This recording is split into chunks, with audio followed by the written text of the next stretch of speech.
New Jersey is recognized. I thank the chairwoman and thank the gentleman from Texas.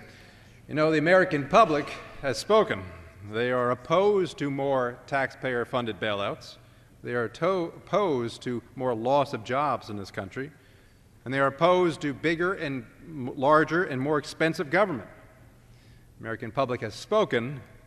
Obviously, the majority has failed to listen to them, because we come to the floor tonight with a major 1,300-page piece of legislation which goes in the exact opposite direction that the American public has asked for.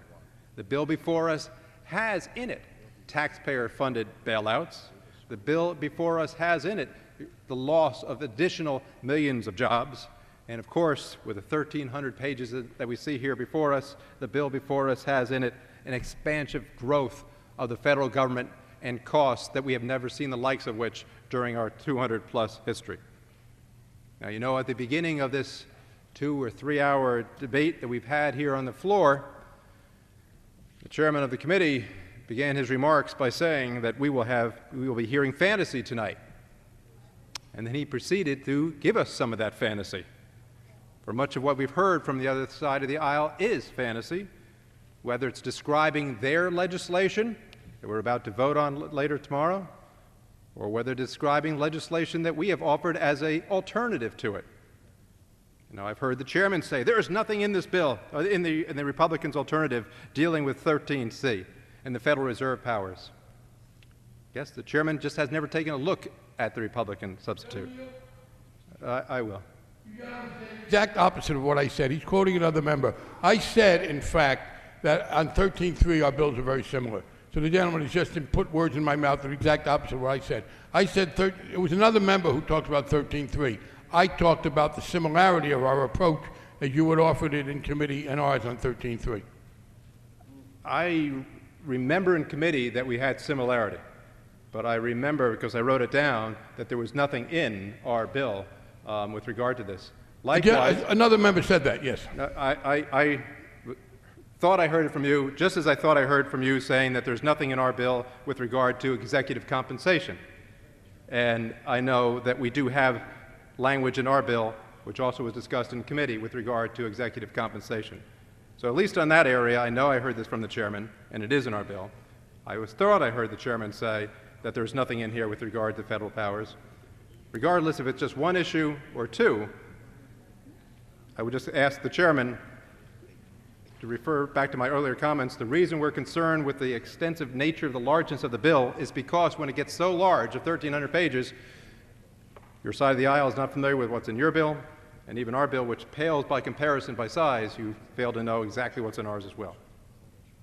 American public, though, has spoken out and says that they are opposed to more taxpayer-funded bailouts, and this was one point where we were in discussion just a few moments ago, an hour ago, where I did have to point out to the chairman that in your bill, in the Judiciary Committee self-executing amendment, there is language in there which basically perpetuates what has occurred already in this year that the American people are opposed to, is taxpayer-funded bailouts. And let me explain it very quickly. What happens is the federal government is able to set up a taxing mechanism on business in this country to the tune of $150 or $200 billion, and until we establish that, the Treasury Secretary can draw on the taxpayer dollar to help fund this mechanism. And even after that is set up, under this provision on page 3, the corporation may, as I said before, convert what is called a receivership, which basically would be putting the business out of business, which is something that the chairman says would occur, but then would allow it to proceed to a Chapter 7 or a Chapter 11 bankruptcy. And of course, that basically means that the business is reorganized. So what's occurring here is we are allowing the Treasury Secretary, a political appointee, to make the decision, the life and death decisions of businesses in this country, and say that this company is going to survive, and this company is not going to survive. And this company over here is going to survive on the backs of American taxpayers. This company is going to survive even though it made bad decisions, risky decisions, but for whatever political purposes or otherwise, the Treasury Secretary can sign off and say, take taxpayer dollars, funnel it into that company for a while under the Corporations Act, under the bridge loans and bridge proposals and what have you, and then under Section B on page 3, convert it back into a reorganization and allow it to flourish again, once again, with the blessing of the Treasury Secretary and of this administration and of the American taxpayer as well. And if I yield another 2 minutes. Yield the gentleman another 2 minutes. So the bill does have what the American taxpayer does not want to have, which is a continuation of bailouts at their expense. What else does the bill have that the American public is asking not to have? And that's the loss of jobs. You know, I remember being on this floor, and I do remember this conversation very well, of standing right over there when the majority leader was there, standing over here at the beginning of the year, and he was predicting, he was promising that if we only passed a $700 or $800 billion stimulus package, as the gentleman from Texas said earlier, that we would see the results immediately. Not by the summer, not by the end of the year, not by next year, but we would see immediate job growth in this country. We would never see 8 or 8.5% unemployment, and we'd see the results immediately.